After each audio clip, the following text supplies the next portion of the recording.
Karena pagi ini cukup cerah, langsung melihat lokasi dan menerjunkan komando pasukan gerak cepat Angkatan Udara ke lokasi langsung. Tadi yang kelihatan gambar-gambar itu kelihatannya adalah dari tim SAR darat ya. Nanti harapan kita mungkin bisa dapatkan gambar daripada bodi pesawat lebih besar kalau nanti dari pasukan gerak cepat yang berada di lokasi. Jadi bagus sekali, jadi ada kepastian. Jadi memang masalahnya adalah mungkin kesulitan ini karena alat ELT, Emergency Locator Transmitter atau beacon yang harusnya menyala, kelihatannya tidak menyala sehingga agak menyulitkan bagi para pencari kemarin dan akhirnya alhamdulillah ketemu. Oke, kalau dari kronologisnya Pak, pesawatnya sempat hilang kontak dan lain sebagainya, analisa Anda? Jadi gini, saya mau koreksi sedikit ya. Ya. Jadi sebetulnya pada saat pesawat itu mendekati Makassar, mereka sudah kontak kepada approach Makassar, kemudian ke Bandara Makassar, Tower Makassar. Jadi untuk instrumen approach ILS, intercept ILS atau instrumen landing system runway 21. Di pesawat ini kita ketahui dari aplikasi penerbangan bahwa mereka saat meninggalkan Lanut Adi Sucipto, Bandara Adi Sucipto di Jogja, begitu melewati pantai Pulau Jawa langsung turun ke bawah dan mereka kayak terbang rendah di Pulau Bawean, ya. Kemudian lanjut lagi naik ke atas ketinggian 7.000, kemudian mendekati Makassar mereka turun lagi melihat pulau-pulau di sebelah barat kaki Makassar, kakinya Pulau Sulawesi itu, kemudian mereka menyusuri pantai di pantai timur dari pantai barat daripada daerah sana, Sulawesi Selatan. Setelah itu baru mereka kembali dan langsung akan kembali untuk mendarat di runway 21. Nah saat itulah mereka sudah berkomunikasi dengan ATC, Air Traffic Controller Bandara Hasanuddin, dan diarahkan untuk menuju ke poin Openg, yaitu poin di mana mereka initial approach untuk ILS landing. Namun diketahui dari aplikasi penerbangan bahwa pada menit saya koreksi juga jamnya itu sebetulnya waktu Indonesia bagian tengah sudah jam 12.23. 12.22 mereka nampak di situ dan pada saat 12.23 saat terakhir berkomunikasi nampak di aplikasi tersebut bahwa mereka ketinggiannya ada 5.150 feet above ground level atau mean sea level dengan kecepatan 225 sekitar itu dan berada pada daerah northeast daripada Bandara Hasanuddin.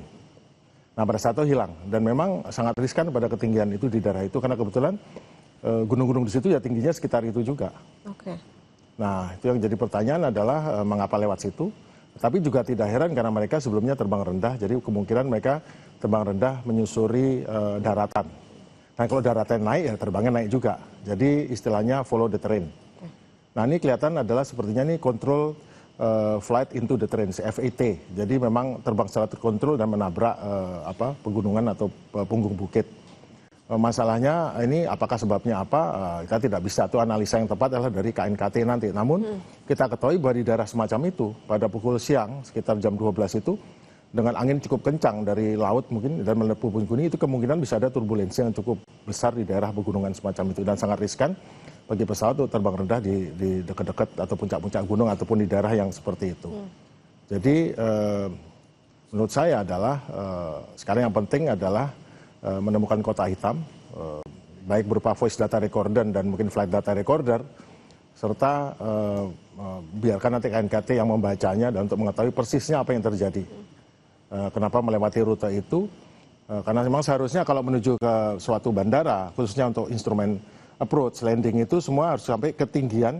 Jadi setiap bandara itu punya ketinggian. Kalau dia masuk daerah timur laut, dia ketinggian berapa, dari selatan, dan tergantung. Kalau umpamanya daerah itu hanya berupa lautan atau daratan rendah, mungkin mereka cukup mendekat ketinggian 3.000. Namun kalau daerah itu adalah daerah berbukit-bukit, bergunung-gunung, maka biasanya ditambahkan 2.000 feet atau 3.000 feet. Umpamanya dari sana ketinggiannya 5.000 feet, gunung tertinggi. Meskipun satu puncaknya saja, tapi biasanya langsung oleh regulasi penerbangan diatur menjadi 7.000 feet. Dia terbang 2.000 kaki atau 3.000 kaki di atas itu. Baru sudah mendekati landasan, baru dia turun. Dia akan holding dan dia turun pada ketinggian itu initial approach. Jadi gitu. Oke. Nah di lokasi penemuannya ini kan berada di perbatasan antara Maros dengan Pangkep nih Pak. Nah kalau seperti itu kondisinya bagaimana? Mengenai kondisi terbang di udara itu tidak melihat batas darat. Jadi mau berada dimanapun dengan cepatnya kita bisa berada di Kabupaten A, kemudian di Kabupaten B gitu. Jadi tidak ada kaitan dengan, mungkin masalah akan timbul bagi pencari yang di bawah ya, atau kalau kita naik lewat darat, tapi begitu di udara Itulah makanya keunggulan di udara adalah kita tidak melihat batas itu sebagai halangan. Jadi boundary atau bentang alam atau berupa pegunungan atau sungai atau danau laut bukan masalah bagi udara. Itulah keunggulan daripada kekuatan udara atau air power ataupun dirgantaraan. Jadi tidak ada masalah mengenai itu. Namun masalah terbesar memang bagi para pencari. Karena biasanya di daerah-daerah perbatasan tersebut, apalagi bukan di kota-kota, makanya infrastruktur jalan biasanya kurang baik kan.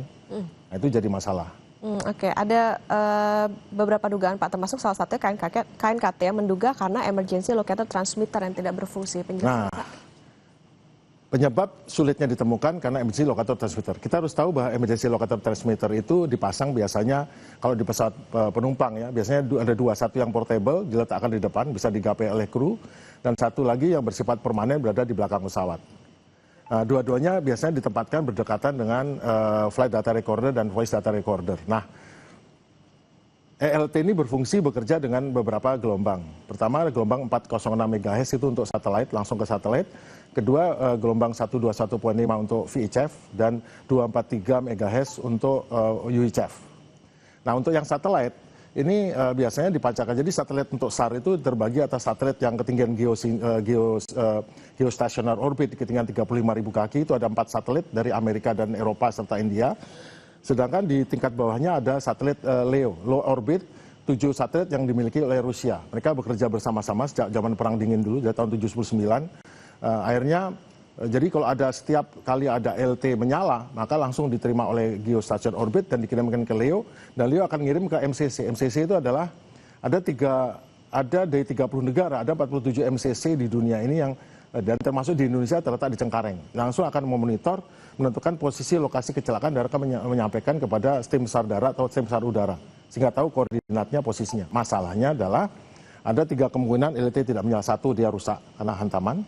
Kedua, karena antenanya lepas. Dan ketiga, karena memang masuk ke dalam tempat yang tertutup oleh jurang atau tertutup oleh dinding bukit.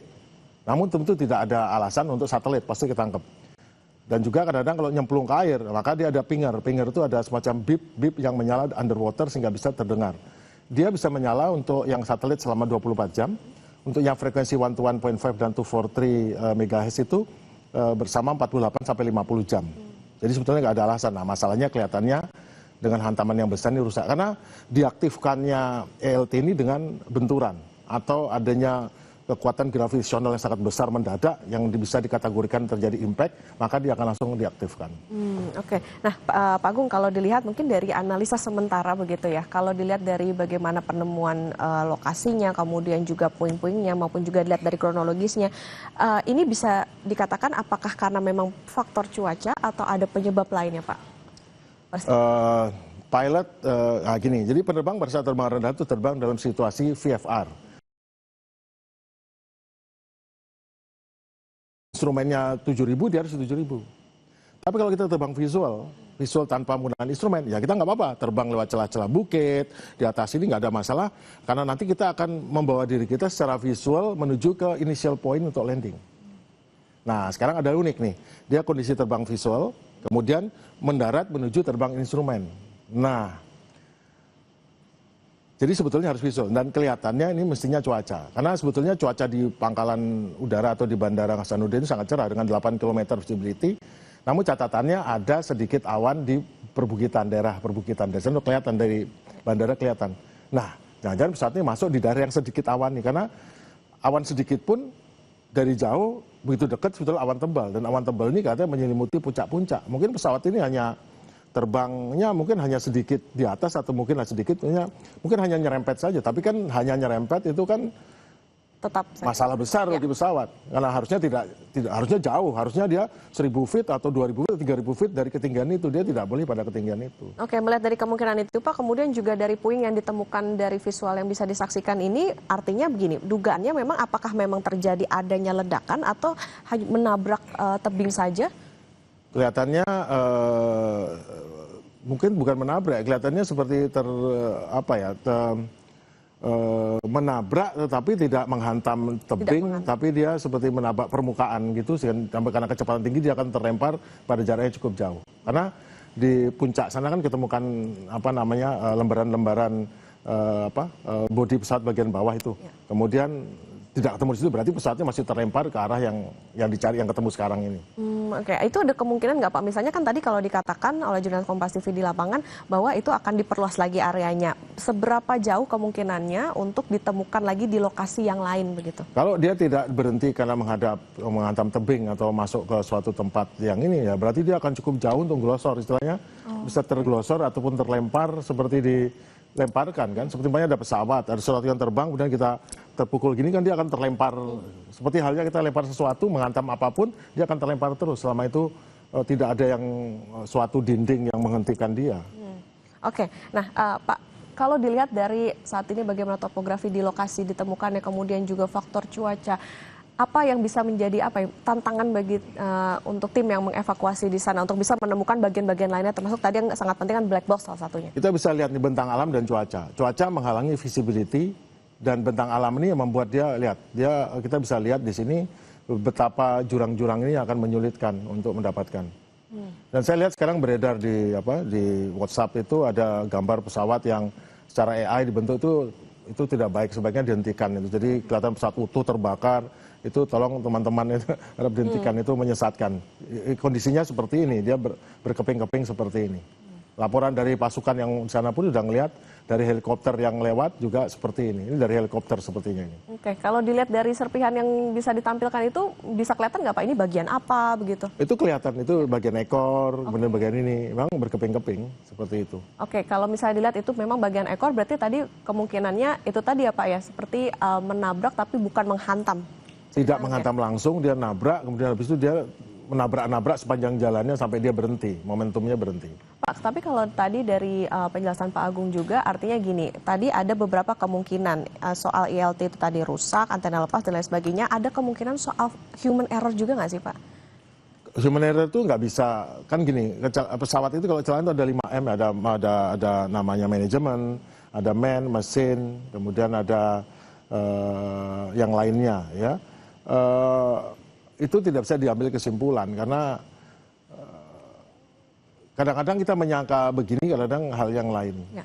Bisa sistem navigasinya rusak, bisa setting apanya rusak, bisa mungkin banyak kejadian, contohnya zaman perang, saya sering juga diwawancara soal perang ya. GPS itu, Mbak, kalau dia contoh dalam perang kemarin Iran dengan Israel itu saking untuk menghalang-halangi rudal itu dibuat namanya adalah jammer GPS. Bayangkan orang yang menggunakan Google Map di Tel Aviv itu melihat posisi Tel Aviv itu ada di Jordan, artinya bisa disingkirkan 300 kilo. Nah, jadi kita tidak bisa mengambil kesimpulan ini human error ataupun apa error karena banyak hal yang nanti akan menjadi bukti bacaan KNKT. Memang tidak pantasnya kita menilai sesuatu dari ini karena banyak hal yang bisa membuat pesawat ini pada ketinggian yang salah, pada posisi yang salah, pada ketinggian yang salah dan semuanya itu. Oke, termasuk juga tadi beberapa dugaan, ini tentu kita menunggu bagaimana hasil pendalaman dari KNKT. Pak Agung, nanti kita lanjutkan kembali soal bagaimana penemuan serpihan pesawat ATR 42.500 ini, dan saudara tetap bersama kami di Breaking News Kompas TV.